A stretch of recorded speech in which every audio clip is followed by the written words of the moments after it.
Donc Tech4Gaia, c'est une jeune pousse que l'on a créée fin 2020, dont la mission est de préserver la biodiversité. Le sujet a été de dire qu'on va, face à des enjeux climatiques et environnementaux et surtout d'effondrement de la biodiversité, proposer une solution concrète. Et pour ça, en fait, on met de la collecte de données au service de l'intelligence écologique afin de pouvoir agir concrètement sur la restauration, la régénération de la biodiversité.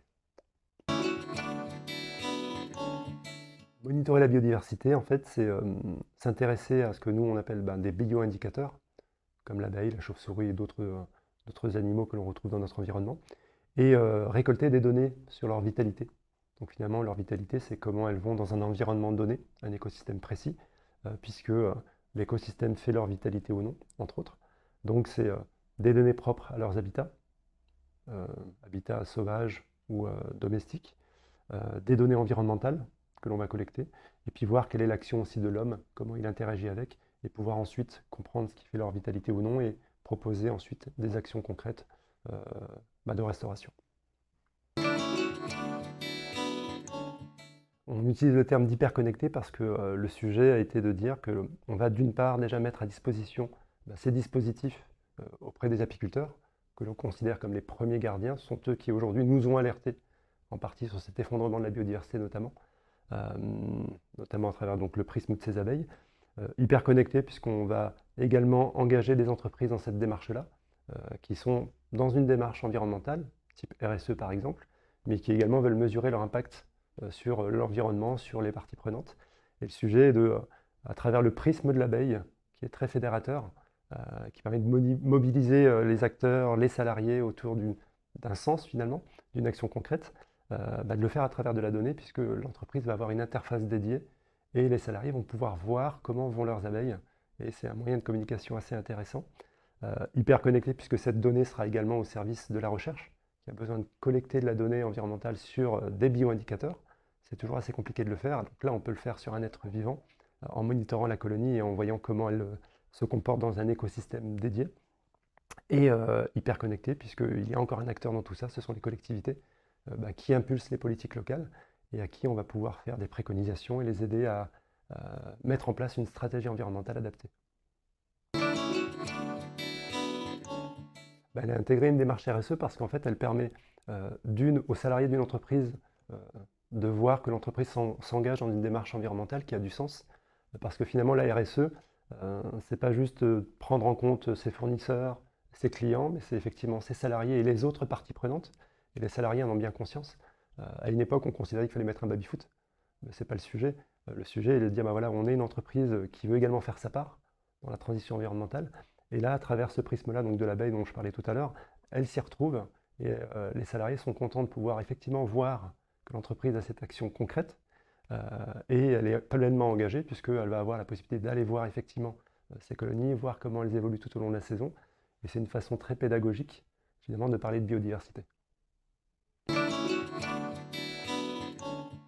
Les relations entre Digora et Tech4Gaia, elles datent d'il y a près de 3 ans, puisque lorsqu'on a lancé notre activité, un jour on m'a dit tiens, il y a la société Digora, Gilles Kneury qui a des ruches, ça peut être sympa que tu ailles discuter avec lui. Et ça a été, je vais exagérer, peut-être même pas une espèce de coup de foudre, parce que quand on a échangé la première fois, Gilles me dit on a des ruches, parce qu'on voulait contribuer, et pour nous c'était une façon aussi de le faire dans notre démarche RSE qui est assez avancée. Et il me dit, mais pour nous c'est pas suffisant, et je lui dis ce que nous on souhaite faire avec la donnée, fédérer tous les acteurs, montrer que la donnée c'est pas juste de la donnée type GAFAM, pour vendre plus et produire plus, mais que c'est plutôt une donnée verte, une donnée qui doit pouvoir permettre de faire de la pédagogie, d'emmener les gens dans cette démarche-là avec nous, et c'est là que ça a parfaitement matché, puisqu'il m'a dit, on a des ruches, tu les moniteurs quand tu veux. Et au-delà de ça, on peut également faire du mécénat de compétences. C'est-à-dire que si tu as besoin de bras et d'intelligence, finalement, on est en capacité de t'aider.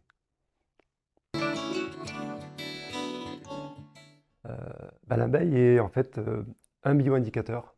C'est effectivement, on l'appelle également éclaireuse de l'environnement, puisque finalement, ce qui lui fait du mal, fait également du mal au reste des pollinisateurs en l'occurrence, en tout cas la biodiversité, puisque il y a tout un tas de facteurs de pression environnementaux qui la touchent.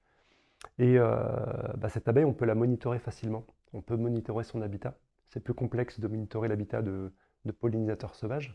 Et par contre, ce qui est juste génial, c'est que toutes les solutions que l'on pourrait mettre en œuvre pour permettre à ces colonies d'aller mieux sur un territoire seraient au profit finalement des autres pollinisateurs par ailleurs. Et c'est là qu'est véritablement l'enjeu, parce que finalement l'abeille, ce n'est qu'une, enfin l'abeille domestique, n'est qu'une seule espèce sur 1000 espèces d'abeilles en France par exemple. Mais on parle également finalement du papillon, du bourdon, des coccinelles, donc des autres, qui sont également tout aussi importants. Donc voilà la raison pour laquelle on a utilisé cette abeille, parce qu'elle est facilement monitorable. On a différents types de capteurs qui sont effectivement disposés. On va avoir la masse, donc le poids de la colonie, comment est-ce qu'elle se développe. Donc ce que je disais, effectivement, est-ce que la colonie va bien, est-ce que la reine pond finalement, est-ce qu'il y a de jeunes abeilles qui naissent chaque jour, est-ce que la colonie collecte de la ressource, ça c'est un élément nécessaire, ce qui est donc un indicateur effectivement de la qualité d'un territoire, ce qu'on disait tout à l'heure. Et donc ça c'est sur la masse, ça permet effectivement d'alerter aussi. Au contraire, si j'ai une période où je suis en décroissance du poids alors que ça devrait être plutôt un élément croissant, ça permet d'alerter et de signaler. On travaille également sur le son qui va être en développement et que l'on aura l'année prochaine, par exemple, l'imagerie. Et on a également en ce moment la température, l'humidité. La température est importante parce que c'est un indicateur clé finalement également de cette évolution de la colonie, puisqu'on va savoir si du couvain est présent, donc si effectivement la colonie se développe, s'il fait trop chaud. Ça, c'est un élément, un indicateur très important, puisqu'il est arrivé que des apiculteurs perdent des colonies entières parce qu'il faisait beaucoup trop chaud. Et la cire fond, donc c'est assez embêtant. Et puis à l'inverse, s'il fait trop froid, ça permet effectivement d'agir et de se déplacer au bon moment pour pouvoir préserver les colonies. Donc l'ensemble de ces données nous permettent d'avoir une vue sur la colonie. Ensuite, on agrège des données qui sont environnementales. Quelle est la météo? Quelle est la qualité de l'environnement? Ça peut être la pollution, la qualité des sols, le type d'agriculture à proximité. Et une troisième donnée que l'on occulte très souvent, c'est le geste de l'apiculteur. C'est qu'a-t-il fait pour que sa colonie aille si bien ou si mal? Et quand on mélange finalement ces trois types de données avec de l'intelligence artificielle, on va être en capacité de faire des préconisations et accompagner ce qu'on appelle les managers de la biodiversité. Les prochaines étapes pour nous, c'est effectivement déployer plus massivement, parce que le sujet est de mailler le territoire et de collecter une donnée beaucoup plus dense, puisque c'est comme ça qu'on arrivera à avoir des interprétations, en tout cas des préconisations pertinentes. Donc là, on déploie effectivement des dispositifs. Notre application, notre web app version 2 sort effectivement très prochainement. Donc ça va nous permettre d'être beaucoup plus efficaces et surtout de permettre aux entreprises de communiquer davantage sur ce qu'elles font justement en faveur de la biodiversité avec Tech4Gaia. En fait, la figue, elle est assez intéressante parce que c'est un fruit qui est pollinisé, non pas par l'abeille, mais par la guêpe. Ce qui est assez intéressant, c'est qu'effectivement, la guêpe va polliniser cette fleur de l'intérieur. Cette guêpe va rester emprisonnée, donc elle va y mourir. Et j'ai tendance à dire en rigolant que le petit côté brillant que vous avez dans une figue quand vous ouvrez, imaginez que c'est peut-être la guêpe qui a été digérée par cette fleur.